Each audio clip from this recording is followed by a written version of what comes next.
Assalamualaikum warahmatullahi wabarakatuh. Sahabat-sahabat dimanapun Anda berada, jumpa lagi dengan saya Adrian Syahswaja. Kali ini saya akan kembali menjelaskan tentang bagaimana meningkatkan level keuangan dan level rezeki.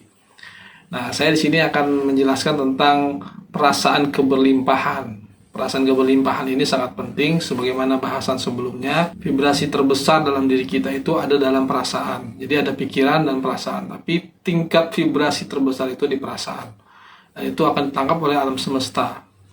Nah, kita harus memunculkan perasaan keberlimpahan dalam diri kita.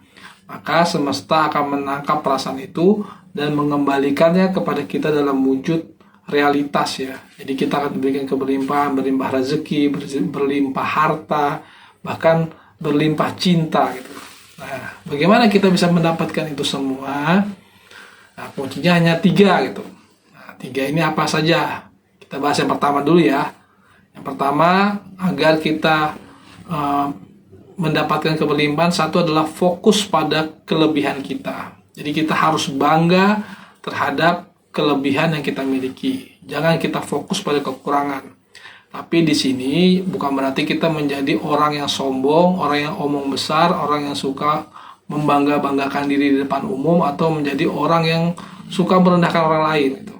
Nah, kita harus menjadi orang yang bangga atau dengan kelebihan kita dan fokus di situ. Artinya jangan kita fokus pada kekurangan-kekurangan kita. Kalau kita fokus pada kekurangan kita, ujungnya kita akan merasa diri kita ini lemah, kita ini penuh dengan kesempitan, kesulitan gitu. Nah, kita fokus pada keberlimpahan, itu adalah keunggulan apa sih yang kita miliki. Nah, kita fokus saja di situ, maka nanti Allah akan membuka jalan untuk kita agar kita bisa menjadi besar, menjadi sukses lewat kelebihan-kelebihan kita itu.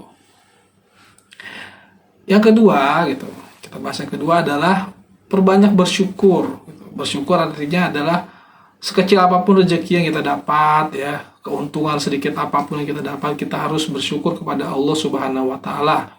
Kita ucapkan alhamdulillah gitu.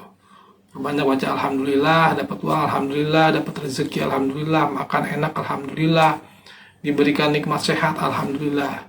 Semakin banyak kita bersyukur, maka kenikmatan-kenikmatan kita akan terus bertambah dan bertambah.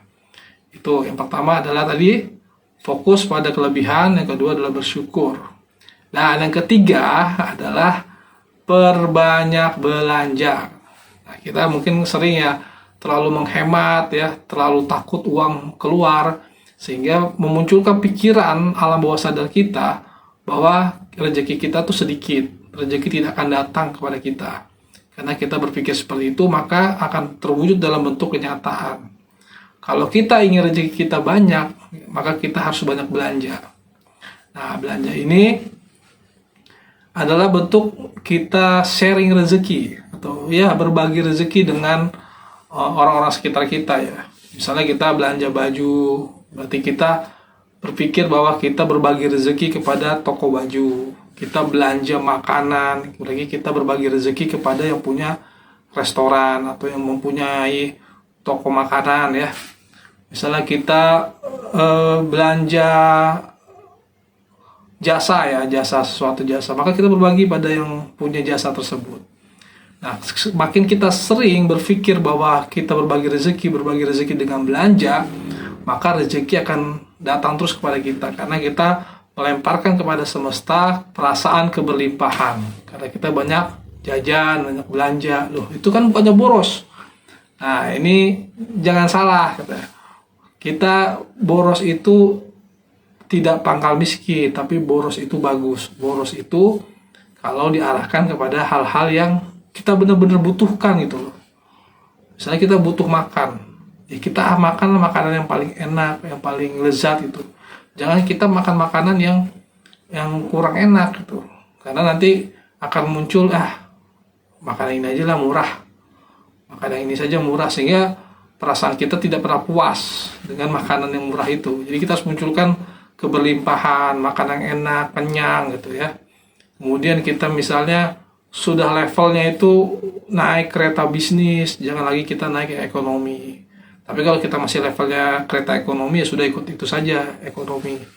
Tapi kalau kita sudah levelnya kereta bisnis, kita naik kereta bisnis. Kalau kita levelnya sudah naik Grab mobil, jangan kita naik Grab motor, jangan kita naik angkutan umum. Nah, sesuaikan saja dengan keuangan kita. Semakin kita merasa rezeki akan datang lagi, maka rezeki itu akan datang. Tapi kalau kita terlalu banyak menahan uang, ya, takut kehilangan uang, maka uang itu juga akan takut datang kepada kita. Nah, selamat mencoba, selamat mempraktekkan. Terima kasih. Assalamualaikum warahmatullahi wabarakatuh.